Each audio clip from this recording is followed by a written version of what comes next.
নমস্কার বন্ধুরা, তোমরা এসো তোমাদের YouTube channel study knowledge academy. অনেকেই দেখলাম টেলিগ্রাম চ্যানেলে প্রচুর মেসেজ করেছে এবং হোয়াটসঅ্যাপ চ্যানেলে তো পুরো 7 থেকে 8 জনের রিপ্লাই করলাম।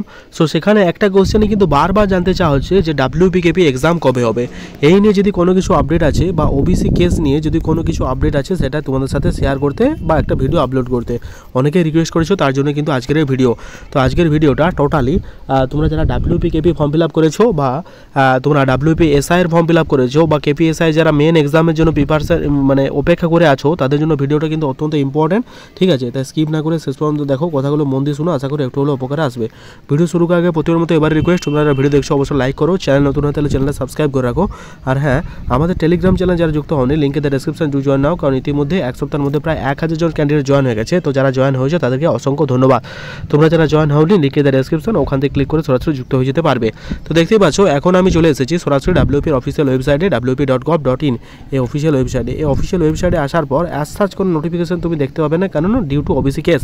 আমরা প্রত্যেকে জানি যে ওবিসি কেস এমন একটা কেস যে কেসটার জন্য মানে পুরো রিক্রুটমেন্ট প্রসেস থমকে দাঁড়িয়ে গেছে। কোনো রিক্রুটমেন্ট প্রসেস আর হচ্ছে না। যেখানে প্রতি বছর WPKP এক্সাম অন্তত হতো, সমস্ত এক্সাম স্টপ হয়ে গেল বা WPKP এক্সাম হতো, কিন্তু এখন সেটাও হচ্ছে না। কারণ কি? সেটা ওবিসি কেসের জন্য। এই ওবিসি কেস কবে যে মিটবে, এই ওবিসি কেসের জন্য চাকরি প্রার্থীদের মনে কি যে চলছে এবং চাকরি প্রার্থীদের এই ওবিসি কেসটার জন্য যে পুরো ডিপ্রেশনে চলে গেছে, এটা কিন্তু বলাই বাহুল্য। ঠিক আছে, সুতরাং জানি না যে এটা কবে কি মিটবে বা মিটবে না আদৌ। ঠিক আছে, ওবিসি কেসটার নেক্সট হিয়ারিংয়ের ডেট তোমরা জানতে চেয়েছিলে, আমি জানিয়ে দিচ্ছি। ওবিসি কেসটার নেক্সট হিয়ারিং দিয়েছে 7 তারিখে, অর্থাৎ 7/1/2025 তারিখে।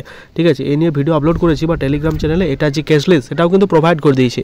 তোমাদের রিকোয়েস্ট একটাই করি, তোমরা টেলিগ্রামে জয়েন থেকেও, তাহলে কিন্তু তোমাদের যে কনফিউশনগুলো তৈরি হচ্ছে এটা কিন্তু তৈরি হবে না, টাইম টু টাইম আপডেট পেয়ে যাবে। ঠিক আছে, এখন বিষয় হচ্ছে তোমাদের এক্সাম কবে হবে। দেখো, এক্সাম নিয়ে কিন্তু এখন প্রত্যেকে চিন্তিত আছে। এক্সাম নিয়ে অ্যাজ সাচ দেখতে পাচ্ছ অফিসিয়াল ওয়েবসাইটে কোনো রকম কোনো আপডেট নেই। তাও আমি তোমাদের জানাচ্ছি, যেটা আমাদের রাজ্যের যে আইনজীবী কপিল সিব্বল আছে, উনি কিন্তু ব্যাপারটাকে তুলে ধরেছিলেন সুপ্রিম কোর্টে এবং তিনি বলেছিলেন যে হাইকোর্টের ওনার জন্য যে সুপ্রিম কোর্টের যে রিকোয়েস্ট করেছিলেন এটাকে স্টে করে দেওয়ার। কিন্তু মহামান্য সুপ্রিম কোর্টে জানা যে এটা একটা লেন্দি প্রসেস, এটা এভাবে হয় না, পরবর্তী একটা নেক্সট হিয়ারিংয়ের ডেট দেওয়া হয়। আমাদের কেসটা কিন্তু উঠেছিল সুপ্রিম কোর্টে। ঠিক আছে, যেদিনে 9 তারিখে ছিল তোমাদের 9 তারিখে 9/12/2024 তারিখে, ডিসেম্বর 9 তারিখে কেসটা ছিল। ঠিক আছে, সেখানে কেসটা পুরোপুরি আলোচনা করা হয় এবং এটা পরবর্তী নেক্সট ডেট এক্সটেন্ড করে 7/1/2025 করে দেওয়া হয়, জানুয়ারি 7 তারিখে করে দেওয়া হয় এবং বলা হয় এই ডেটটা পরবর্তী 7 তারিখে আলোচনা করা হবে, তার আগে আলোচনা হবে না। তো এটাই বলাই বাহুল্য যে তোমরা কিন্তু হাতে এখন অনেক টাইম পাবে। এটা কিন্তু যেটা আমি বলছিলাম এপ্রিলেও ছাড়িয়ে যেতে পারে, মে জুন মাসে চলে যেতে পারে। ঠিক আছে, মে জুন, সুতরাং তোমরা কিন্তু হাতে টাইম পাবে। এখন যারা বলছো যে অনেকে দেখলাম অনেক দুঃখজনক কমেন্ট করেছো যে দাদা ডিপ্রেশনে চলে যাচ্ছি, একটা চাকরি দরকার, অনেকেরও বয়স পেরিয়ে যাচ্ছে বা অনেকের নানা রকমের সমস্যা। তো দেখো ভাই, একটা কথা বলি, আমিও তোমাদের দুঃখে সমব্যথী, আমিও তোমাদের ব্যাপারগুলো বুঝতে পারি, কারণ আমি নিজেও তো একজন ছিলাম স্টেজে। ঠিক আছে, সুতরাং তোমাদের যে দুঃখগুলো সেটা আমি রিলেট করতে পারছি। কিন্তু কি করবে বলো, এখন তো মানে তুমি আমি কিছু করতে পারবো না, বা ওবিসি কেসটা নিয়ে এখন কিছু করা যাবে না। যদি করা যেতে পারে, একটা বৃহত্তর আন্দোলন করতে হবে বা বৃহত্তর লড়াই করতে হবে, যাতে আমরা এই ব্যাপারটা নিয়ে, দেখো সমস্ত বোর্ডেও তো আমরা ডেপুটেশন জমা দিতে গেছি, PRB অফিসেও গেছি, সমস্ত কিছু, West Bengal police recruitment board সমস্ত কিছু গেছি, আর কোনো জায়গা বাকি নেই। কিন্তু তারা একটা ইস্যু দেখাচ্ছে, সেটা হচ্ছে ওবিসি কেসটা। এখানে স্পষ্টতে জানিয়ে দেওয়া হয়েছে ওবিসি কেস না মিটলে কোনো রকম কোনো এক্সাম হবে না, এটা কিন্তু বারবারই বলা হয়েছে। সুতরাং এমন একটা রাজ্যে আমরা মানে করছি, যেটা হচ্ছে কি বলবো, মানে এখানে যে আমাদের যে দিন দিন তিলের পর দিন তিলে তিলে শেষ হয়ে যাচ্ছে, ব্যাপারটা কিন্তু তুলে ধরা হচ্ছে না। এখানে পুরো রিক্রুটমেন্ট প্রসেস তুমি ভালো প্রতি বছর SSC হচ্ছে, সেটাও স্টপ করে দিয়েছে। ঠিক আছে, কোনো এক্সামই তো হচ্ছে না, সেদিকে সেন্ট্রাল দেখো একটা এক্সাম শেষ না হতে হতে ক্যালেন্ডার প্রকাশ করে দিচ্ছে SSC। সুতরাং সেন্ট্রালে দেখেও তো কিছু শেখা দরকার। ঠিক আছে, সেন্ট্রাল যেভাবে এগিয়ে যাচ্ছে, আমাদের স্টেটকেও সেভাবে তো এগিয়ে যেতে হবে। বাট তারা এত দিকে, তার মানে চারদিকে নিয়োগ হলেও চারদিকে করাপশন, দুর্নীতিতে ভর্তি, মানে স্টেটটা এমন জায়গায় পৌঁছাচ্ছে। আগে তুমি যদি দেখো ওয়েস্ট বেঙ্গল সবার উপরে ছিল স্টেটের দিক থেকে, শিক্ষা দীক্ষা সমস্ত দিক থেকে, কিন্তু এখন তুমি যদি দেখো সবার পেছনে হচ্ছে ওয়েস্ট বেঙ্গল। কারণ কি, এতে করাপশন এত পরিমাণ ঢুকে গেছে যে বলাই বাহুল্য আর কিছুই হবে না।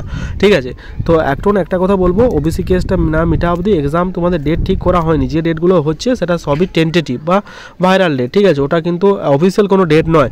সুতরাং মন খারাপ করো না, নিজের প্রিপারেশনকে বুস্ট করো, যেগুলো তোমার উইক পয়েন্ট আছে সেগুলোকে তুমি স্ট্রং করো, ঠিক আছে। এখন দেখো সময়টা প্রত্যেকেরই খারাপ সময়, প্রত্যেকেরই এই খারাপ সময়ের মধ্যে যাচ্ছে। প্রায় তোমাদের 1 বছর ফর্ম ফিল আপ হয়ে গেলো, যেটা আমরা ভেবেছিলাম এতদিন যে ঠিকঠাক এক্সাম হতো, রিক্রুটমেন্ট হয়ে যেত 2025-এর মধ্যে, ঠিক আছে, অন্তত WPKP, ঠিক আছে, এটা কিন্তু আমরা ধরেই চলেছিলাম, বাট হলো না, তো করার কিছু নেই।